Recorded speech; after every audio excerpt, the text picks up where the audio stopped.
নবীজি বললেন সাহাবী বুঝলাম, কিন্তু বাড়ির ভেতরে যে ছোট্ট একটা ছেলে শিকল দিয়ে বেঁধে রেখেছে খেজুর গাছের সাথে, ওর কি অপরাধ? তুমি এত নিষ্ঠুর কেন?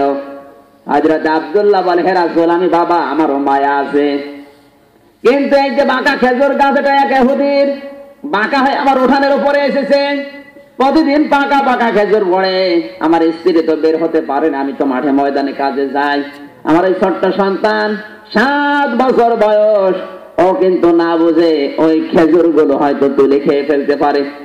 আপনার মুখে আমি শুনেছি লা ইয়াদখুলুল জান্নাতা জাসাদুন গুযিয়া বিল হারাম, হারাম দিয়ে যদি রক্ত মাংস তৈরি হয়, ওই শরীর আল্লাহ জান্নাতে দেবে না। আমি মুসলমানের দাবি করি, আমার সন্তান ইহুদির খাবার খাবে, রক্ত মাংস তৈরি হয়ে জাহান্নামে যাবে, এটা আমার বরদাস্ত হবে না। এজন্য যতক্ষণ আমি বাইরে থাকি, স্ত্রী বের হতে পারে না, এই জন্য সন্তানটাকে অতক্ষণ আমি শিকল দিয়ে বেঁধে রাখি। এরকম মুসলমান তখন ঘরে ঘরে।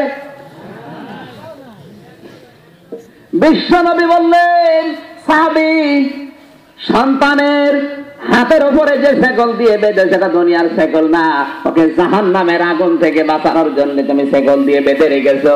তোমার ওই শেকল তোমার নিজে খোলা লাগবে না, আমি বিশ্ব নবী তোমার সন্তানের শেকল নিজে খুলে দেব। আমার ভাইরা, নবীজি কান্না আরম্ভ করলেন, ডাক দিয়ে বলেন, সাহাবীরা, আমার মুখের, আমার চোখের এই পানি তোমরা কে মুছতে পারবে? হযরত আবু বকর, হযরত আমার আলী ডাক দিয়ে বলো, হুজুর আমরা পারি। নবীজি বললেন, আমার ওসমান কোথায়? হযরত ওসমান দৌড় দিলেন ওই ইহুদির বাড়িতে, ডাক দিয়ে বলে, ইহুদি, তোমার এই যে বাঁকা খেজুর গাছ আব্দুল্লাহ আনসারীর বাড়ির ভেতরে আছে, ওটা বিক্রি করা লাগবে, আমি কিনতে চাই। ইহুদি বলেন, না, ওটা আমার জানের খেজুর গাছ, ওটা আমি বেচবো না। কেনাওয়ালার যদি এত গরজ থাকে, বেচালা বেচতে চায়? বলে, না, ওই খেজুর গাছ বাঁকা, ওটা আমার বেচা লাগবে না, আমার শখের খেজুর গাছ।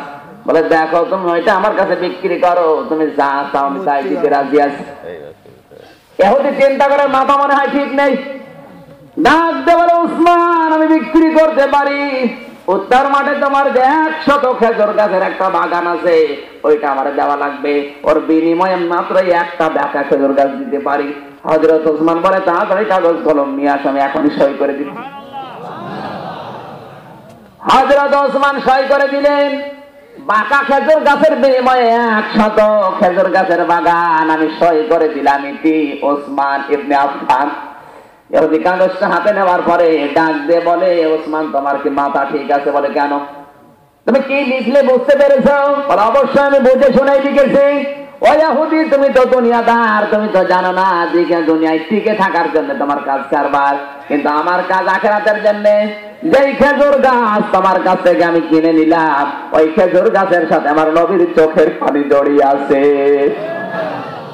তুমি যদি আজকে আমার একটা খেজুর গাছের বাগান না, যতগুলো বাগান আমার আছে এই মক্কা মদিনাতে, আমি 3 নম্বরের ধনী।